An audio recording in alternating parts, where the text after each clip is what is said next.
साहब, हरियाणा के अंदर चुनाव चल रहा है, इस चुनाव को किस तरीके से देख रहे हैं? इस वक्त का चुनाव तो ऐसे है कि ये ट्रायंगुलर फाइट है तीनों में जी।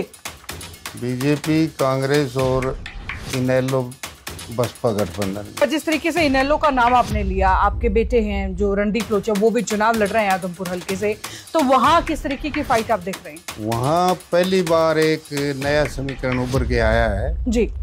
56 साल में आज तक जो चुनाव हुए हैं, और उन चुनाव में ये कहते हैं कुलदीप कि भाई हम कभी चुनाव नहीं आ रहे। ये सही है, नहीं आ रहे, परंतु क्यों नहीं आ रहे उसके कारण थे जी। और वो कारण अपने अब की बार अपने आप दूर हुए। उसका कारण ये था कि इन एक जो शुरू में नारा दिया था जी, भजनलाल ने नारा दिया था, जो समाज को बांटने वाला नारा था कि भाई 35 जाट एक तरफ हो जाओ, एक अकेला जाट क्या करेगा, ये नारा था, बड़ा आपत्तिजनक नारा था। और उसका धीरे धीरे असर ये हुआ कि वो इस तरह का ध्रुवीकरण हुआ और वो चुनाव होते रहे, जो दूसरा जाट के वोट तो डिवाइड होते रहे और ये कंसोलिडेट होते रहे एक जगह इकट्ठे। जो कुलदीप बिश्नोई के हारने के कारण तो बता दिए हैं, कांग्रेस प्रत्याशी को कम किस तरीके से आंक रहे हैं? कांग्रेस प्रत्याशी तो कम इसलिए है कि उनका कोई राजनीतिक वो नहीं है, कैरियर जनाधार। एक सवाल आपसे ये भी कि पिछले समय तक जब हमारी मुलाकात हुई, आप कांग्रेस के अंदर शामिल थे, ऐसा क्या हुआ कि अचानक कुमारी सैलजा के गुण गाते गाते और इनेलो में आ गए हैं, इनेलो में अभय सिंह चौटाला के साथ आप जुड़ गए? हम न्याय पर आधारित सच और झूठ के बीच में राजनीति करते आए और अन्याय की बात जहाँ होती है हम उसका विरोध करते रहे शुरू से। मुद्दे क्या रहेंगे अब की बार आदमपुर के अंदर? एक बड़े सलाहकार रहे हैं, कई चीजों पर रणनीतियां बड़ी बखूबी से आप बनाते हैं, आदमपुर को लेकर के रणनीति क्या है? आदमपुर की रणनीति इस बार सिर्फ एक है कि जो दलित और किसान जो उपेक्षित रहा सदा, जी, पीड़ित रहा सदा, आतंकित रहा सदा, वो इकट्ठा होगा और इकट्ठा होकर के वोट जुड़ करके और रणदीप चुनाव जीतेगा और ये दोनों आ रहे हैं। जाट और किसान की बात हम कर रहे हैं, तो हाल ही में एक वाक्या भी हुआ आदमपुर हल्के के अंदर, जहां जाट बहुल्य गांव के अंदर एक किसान ने सवाल जब पूछा तो कुलदीप बिश्नोई उस पर भड़क गए। इस तरीके से उन पर आरोप है, माफी भी उन्होंने जाकर के पंचायत में मांगी, या किसानों का फोन फोड़ दिया गया भव्य बिश्नोई की तरफ से। ये वाक्या जो है कितना असर डालेगा आदमपुर के अंदर? ये तभी तो कह रहे हैं वो दर्द उभर के आ रहा है। पहले तो इनकी सत्ता और ताकत थी, बिल्कुल सत्ता और ताकत के खिलाफ जो आम आदमी बोल नहीं सकता था, लड़ नहीं सकता था, जैसे हम लड़ते थे। नमस्कार, मैं हूं अंकिता सिंह और आप देख रहे हैं सिटी बिग न्यूज। भाई, हरियाणा के अंदर सियासी दौर चल रहा है और इसी सियासी दौर में आज हम आपको मिलवाने के लिए लेकर के आए हैं एक खास हस्ती से। दरअसल फिलहाल मास्टर हरि सिंह जी मेरे साथ में मौजूद हैं। साहब, स्वागत करती हूँ सिटी बिग न्यूज पर आपका। धन्यवाद आपको। बड़े नेता रहे हैं, एक्सपीरियंस नेता रहे हैं और कई बड़े घरानों के नजदीकी और बहुत अच्छे सलाहकार रहे हैं। साहब, हरियाणा के अंदर चुनाव चल रहा है, इस चुनाव को किस तरीके से देख रहे हैं? इस वक्त का चुनाव तो ऐसे है कि ये ट्रायंगुलर फाइट है तीनों में जी, बीजेपी, कांग्रेस और इनेलो बसपा गठबंधन में। जी हाँ, ट्रायंगुलर है। ट्रायंगुलर है। हाँ। मजबूत। जिस तरीके से इनेलो का नाम आपने लिया, आपके बेटे हैं जो रणदीप लोचा, वो भी चुनाव लड़ रहे हैं आदमपुर हल्के से, तो वहाँ किस तरीके की फाइट आप देख रहे हैं? वहाँ पहली बार एक नया समीकरण उभर के आया है जी। 56 साल में आज तक जो चुनाव हुए हैं, और उन चुनाव में ये कहते हैं कुलदीप कि भाई हम कभी चुनाव नहीं आ रहे। ये सही है, नहीं आ रहे, परंतु क्यों नहीं आ रहे उसके कारण थे जी, और वो कारण अपने अब की बार अपने आप दूर हुए। उसका कारण ये था कि इन एक जो शुरू में नारा दिया था जी, भजनलाल ने नारा दिया था, जो समाज को बांटने वाला नारा था कि भाई 35 जाट एक तरफ हो जाओ, एक अकेला जाट क्या करेगा, ये नारा था, बड़ा आपत्तिजनक नारा था। और उसका धीरे धीरे असर ये हुआ कि वो इस तरह का ध्रुवीकरण हुआ और वो चुनाव होते रहे, जो दूसरा जाट के वोट तो डिवाइड होते रहे और ये कंसोलिडेट होते रहे एक जगह इकट्ठे थे। अब वो स्थिति परिस्थिति बदली, परिवर्तन आया, तो ये जो चुनाव है आदमपुर का, इस चुनाव में अब की बार समीकरण ये है कि जो इनके वोट हैं, भजनलाल के, कुलदीप के और भव्य के जो वोट हैं जी, वो दो हिस्सों में बट गए। इनके वोट दो हिस्सों में बंटने से इनका वोट बटा है और जाट और दलित समाज का वोट जुड़ा है जी। जाट और दलित समाज का वोट जुड़ करके और इनके वोट बंटने से ये चुनाव ये हारेगा और साथ में कांग्रेस का प्रत्याशी भी लूजर रहेगा नीचे। ये घटना है। कारण क्या है? ये आपने जो कुलदीप बिश्नोई के हारने के कारण तो बता दिए हैं। कांग्रेस प्रत्याशी को कम किस तरीके से आंक रहे हैं? कांग्रेस प्रत्याशी तो कम इसलिए है कि उनका कोई राजनीतिक वो नहीं है, कैरियर जनाधार। वो एक केवल ब्यूरोक्रेट, और ब्यूरोक्रेट भी किस तरह का कि स्वयं भजनलाल ने इनको अपने नजदीकी के तौर पर इनको एचसीएस में भर्ती किया था जी। और ये उन्हीं के परिवार में एक हिस्सा था। जो रामजी लाल जी थे ना, रामजी लाल और ये एक ही चीज थे और जो कुछ करना कराना जो कुछ था वो करते थे जी। और उन्हीं के माध्यम से अच्छे बुरा जो भी कराना होता वो एक उनकी बात का ओबीडियंट था आदमी और वो करवाते थे। और उनसे जो जाट था ना पूरे आदमपुर क्षेत्र का जी, वो बेहद नाराज रहता था। नाराज इसलिए रहता था कि वो जितने उनके विरोध के काम थे वो उनसे करवाते थे और वो उनके ऊपर अग्रेसिव रहते थे और वो उनसे इतना बेहद नाराज थे कि भाई ये रामजी लाल जो हमारा सत्यानाश कर रहा है, ये हमारा नुकसान कर रहा है जी। तो इस बात से उनसे तो नाराजगी थी जी। और दूसरा एक वही आदमी उसी घर का उसी परिवार का इनका आदमी दे दिया जो एक ब्यूरोक्रेट है जो रिटायर होकर के अब राजनीति की इच्छा प्रकट कर रहा है। बिल्कुल। तो ये एक उनका नेगेटिव फैक्टर है, पूरा कुछ नहीं है उसका। चलिए, उसके बाद एक सवाल आपसे ये भी कि पिछले समय तक जब हमारी मुलाकात हुई आप कांग्रेस के अंदर शामिल थे, ऐसा क्या हुआ कि अचानक कुमारी सलजा के गुण गाते गाते और इनेलो में आ गए हैं, इनेलो में अभय सिंह चौटाला के साथ आप जुड़ गए? ये एक अब देखिए कि हमने शुरुआत में जवान अवस्था से जो हमने राजनीति शुरू की और आज तक जी हमारा उसका बेस है न्याय जी, जस्टिस।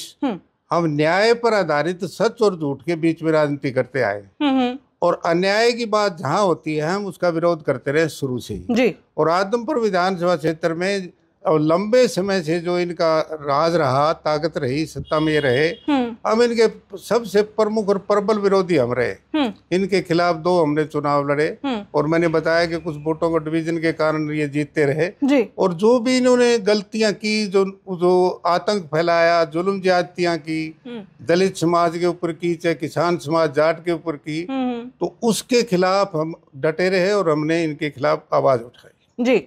मुद्दे क्या रहे हैं अब की बार आदमपुर के अंदर? एक बड़े सलाहकार रहे हैं, कई चीजों पर रणनीतियां बड़ी बखूबी से आप बनाते हैं। आदमपुर को लेकर के रणनीति क्या है?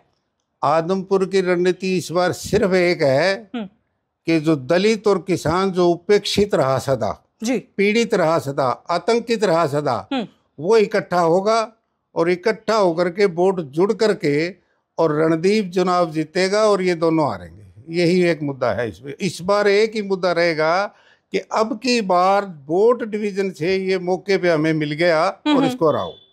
और हराने के लिए केवल उपयुक्त उम्मीदवार रणदीप लोचो इसलिए है क्योंकि वहाँ किसान और दलित का समीकरण इकट्ठा है, कंसोलिडेशन है जी। तो वो उसके वोट डिवाइड है, हमारे वोट यूनाइट।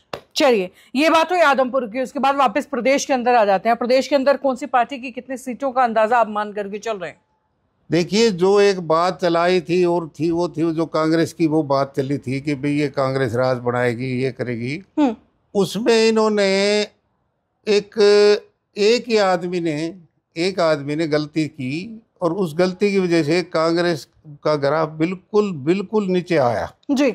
और नीचे आने के कारण अब वो कांग्रेस का जो ग्राफ जब नीचे आया तो दूसरा ग्राफ इनेलो और बसपा गठबंधन का एक तेजी से बढ़ा, बिल्कुल, और बहुत तेजी से बढ़ा। क्योंकि विशेष तौर पर जो आप दलित समाज की बात मैं करूं तो उसमें एक तो ये फैक्टर था कि भाई वो एक जैसे शैलजा जी थी वो यही कह रही थी ना कि मैं चुनाव लड़ना चाहती हूँ विधानसभा का, तो उसको रोकने से पूरा प्रदेश का दलित समाज अनायड है, नाराज है। और वो अनायड समाज इधर से नाराज हुआ, उधर से बसपा मायावती का और इनका समझौता हुआ और उस समझौते के कारण वो मजबूती से उभरा और तो तीसरा जो मजबूत गठबंधन है वो बराबरी में आकर खड़ा हुआ, कांग्रेस घाटे में गई।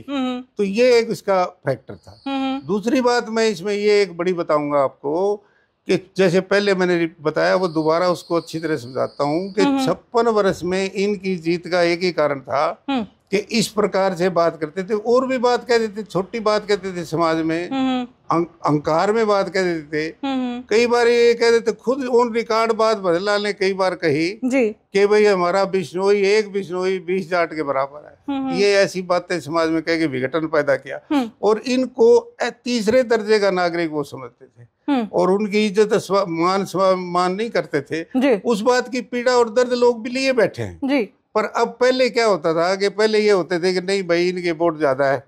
अब दलित समाज का वोट हमारे साथ आने से और किसान को इतना उत्साह है और दलित और ये जाट खास करके दोनों जब मिलकर के चुनाव लड़ेंगे तो वो दोनों जोड़ेंगे तो भी बराबरी पाएंगे। जी, जाट और किसान की बात हम कर रहे हैं तो हाल ही में एक वाकया भी हुआ आदमपुर हलके के अंदर, जहां जाट बहुल्य गांव के अंदर एक किसान ने सवाल जब पूछा तो कुलदीप बिश्नोई उस पर भड़क गए। इस तरीके से उन पर आरोप है, माफी भी उन्होंने जाकर के पंचायत में मांगी या किसानों का फोन फोड़ दिया गया भव्य बिश्नोई की तरफ से।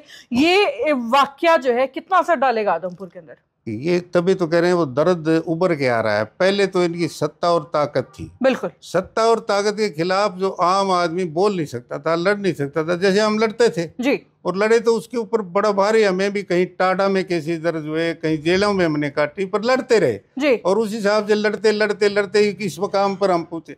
आज जो ही कांग्रेस ने जबरदस्त गलती की और एक किस्म से ऐसा कैंडिडेट जो बिल्कुल कोई जनता एक्सेप्ट नहीं करती, वो देते ही जो है वो सारा का सारा डिमोरलाइजेशन का आया हल्के में कि भाई ये जो बूढ़ा है ये भजनलाल से मिला हुआ है जी, और मिलके चुनाव लड़ रहा है और उसकी मर्जी का कैंडिडेट दे रहा है। इसलिए वो जाट और दलित कंसोलिडेट इकट्ठा होकर के चुनाव लड़ेगा और वो जीतेगा रणदीप। ये आपको मैं आज एडवांस में बता रहा हूँ। चलिए, बहुत खूब। विकास को लेकर के अगर बात करें, आदमपुर हलके के विकास की, चुनाव किस तरीके से हार जीत होगी वो आपका रोड मैप हमने जरूर सुना। अब पिछली बार आपने जो है देश को या प्रदेश को आगे ले जाने के लिए एक रोड मैप बताया था। अब की बार आदमपुर हलके को आगे ले जाने के लिए क्या कुछ रोड मैप है, क्या कुछ काम, क्या कुछ मुद्दे आदमपुर के हैं जिन पर आप काम करने वाले हैं या आपके बेटे रणदीप लोचब जीतने के बाद उन पर काम करेंगे? देखिए मैडम, नेता और मुख्यमंत्री वो होता है जो पूरे हरियाणा के 90 के 90 क्षेत्रों को सामूहिक रूप से विकास करके एक नजर से देखता है। बिल्कुल। अब ये भूपेंद्र सिंह हुड्डा है, ये तो रोहतक और झज्जर से बाहर नहीं निकलता। वहाँ रोहतक के चौधरी के नारे की लाग बात करता है। यहाँ भी वो कैसेट बजाते हैं, इनके प्रोग्राम में बजाते हैं, यहाँ हमारे हिसार के हल्कों में बजाते हैं। कहते हुड्डा राज बढ़ाएगा। वाई हुड्डा राज कैसे बढ़ाएगा? डेमोक्रेसी में तो विधायक बहुमत से राज बनाते हैं। हुड्डा राज बढ़ाएगा, कांग्रेस को उन्होंने जेब में डाल दिया। तो ये यहाँ जो क्षेत्र विकास की जो बात है, जैसे ताऊ देवीलाल था जी, ताऊ देवीलाल ने जब वो मुख्यमंत्री बने तो गांव गांव में ये दलित चौपाट बढ़ाई, बुढ़ापा पेंशन दी और फिर वो उन्होंने कर्जे माफ किए। तो वो कोई अकेले आदमपुर के तो नहीं हुए, सब जगह हुए। और जो विकास की बात है ना, तो विकास की बात तो एक बढ़िया मुख्यमंत्री सब जगह एक सा करेगा, परंतु भेदभाव भूपेंद्र सिंह हुड्डा ज्यादा कर रहे थे। क्षेत्रवाद की राजनीति के आरोप उन पर है। चलिए, बहुत बहुत शुक्रिया साहब आपका हमारे साथ जुड़ने के लिए। धन्यवाद। तो भाई ये हैं हमारे साथ मास्टर हरी सिंह जी, बड़े नेता रहे हैं और कहीं ना कहीं जो राजनीति का एक्सपीरियंस इनका है, क्योंकि पहले खुद भी आदमपुर के अंदर चुनाव लड़ चुके हैं और बड़ा जो है बारीकी से सियासत की पकड़ इन्हें है और इसका फायदा जो है जरूर इनके बेटे को कहीं ना कहीं मिलने वाला है। खैर, अपडेट्स का सिलसिला इसी तरीके से लगातार जारी रहेगा। देखते रहिए सिटी बिग न्यूज। नमस्कार।